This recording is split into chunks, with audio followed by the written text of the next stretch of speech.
The elopement. As soon as they drove away in the car, Visti and AJ knew there was no turning back. After weeks of sneaking around, it was time to follow their hearts, not their fears. They were no stangers to fear. As soon as they hit the interstate, Visti whispered softly, "Do you really think we can get away with this?" AJ was quiet and thoughtful and then said, "We've done everything we possibly can to be together. But considering what we are up against, if we pull this off, what a story to tell our grandchildren." He looked at her and smiled. She returned it and realized, she did love him so. Whatever happens would be worth the leaving everything behind. A few hours later they checked into the cabin they had rented months before in preparation for escape from the terror that had plagued them for over a year. It was lovely and quiet, and as they stood gazing at the Blue Ridge Mountains, far away from the city they'd come to know and hate, they felt peace wash over them for the first time in over a year. Their wedding was set for the next day, and the thought of sleep crossed their minds at the same time. After a quiet dinner by candlelight, they had a long, lingering kiss and headed to their separate rooms in the cabin. It had been that way since the first night they met. She insisted on it, and he loved her the more for it. She remembered it like it was yesterday. He saw her running past Zach's bistro. He ran for her, and his eyes caught hers. She thought they looked familiar, but she could not remember where she was, much less where she had seen those eyes. But, if there was such a thing as love at first sight, this was it. Spent, she fell into his arms. AJ carried her to his car, and after doctoring her wounds, put her in his own bed. He slept in the guest room. The next morning, she woke up with a glass of water and ibuprofen on the nightstand, and the smell of deliciousness coming out of the kitchen. She took the painkillers and tiptoed to where the smell was coming from. He spotted her immediately and told her to have a seat, as he put the plates down in front of them both. She had a bite of bacon and a couple of bites of eggs, and then there was a knock at the door. He opened the door. "Hello, Mother." He kissed her cold cheek that matched her frigid personality and noticed her hands were black and blue. She ignored his questioning look as she waltzed in the room. He cringed because she noticed there was a table set for two. AJ quickly said that his friend Roy was there for breakfast and had to go out of town business. "Oh," she said, "you won't mind if I share breakfast with you," as she sat down at the table and took a bite of bacon. Visti was quiet as a mouse.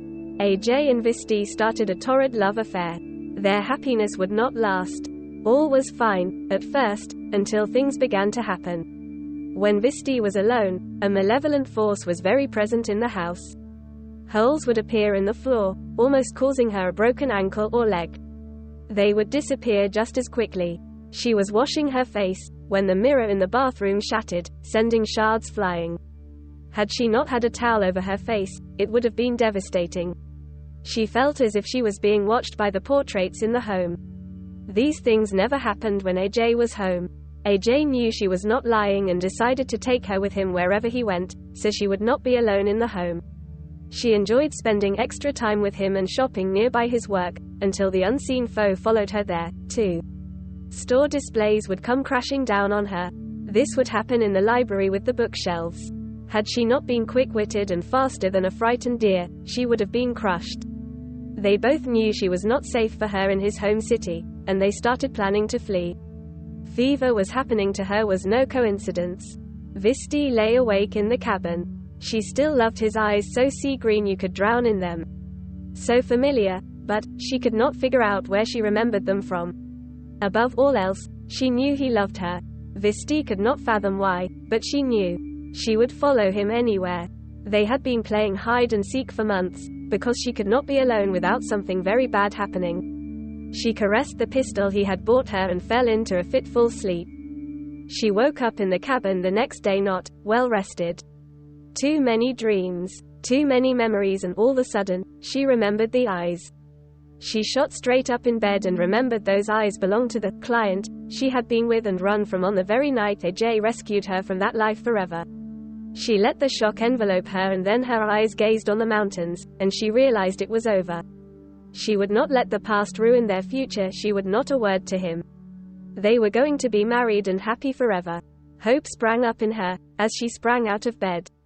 She had picked a plain white wedding dress, but to AJ, everything, including the lovely outdoor wedding chapel, looked plain compared to her. They held hand and said their vows and all seemed well, until the minister asked if anyone had an objection. I do. Visti looked as Ajay's mother strode up the aisle toward them. The ayes have it, my love. Ajay turned around and looked at Visti in confusion. Do you think I would let you marry a harlot? I should have finished her off before she met you. His mother stopped in her tracks, realizing her mistake. Then Ajay knew. She had done this to Visti, his very own, loving, mother. If he had known that it was his mother that had beaten and bloodied Visti in the first place, he would have returned the favor. Visti and Ajay's mother both looked at him in astonishment as he threw back his head and started giggling like a schoolboy. My mother was a John, still giggling, a trick? He doubled over at the thought of it, enraging his mother even more.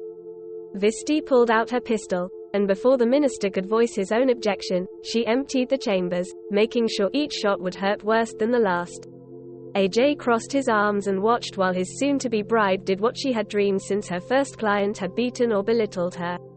She could remember every face, including Ajay's mother, and nothing could have felt better. Her wedding dress was covered in blood as they said I do to one another. Before running away like a bat out of hell, the minister whispered, I don't think she's dead. They were oblivious to everything but each other and did not hear him. They stepped over his mother, he was still giggling, and sped away to a life of peace, with Visti in one piece. And they did live, happily ever after. Epilogue. Or did they?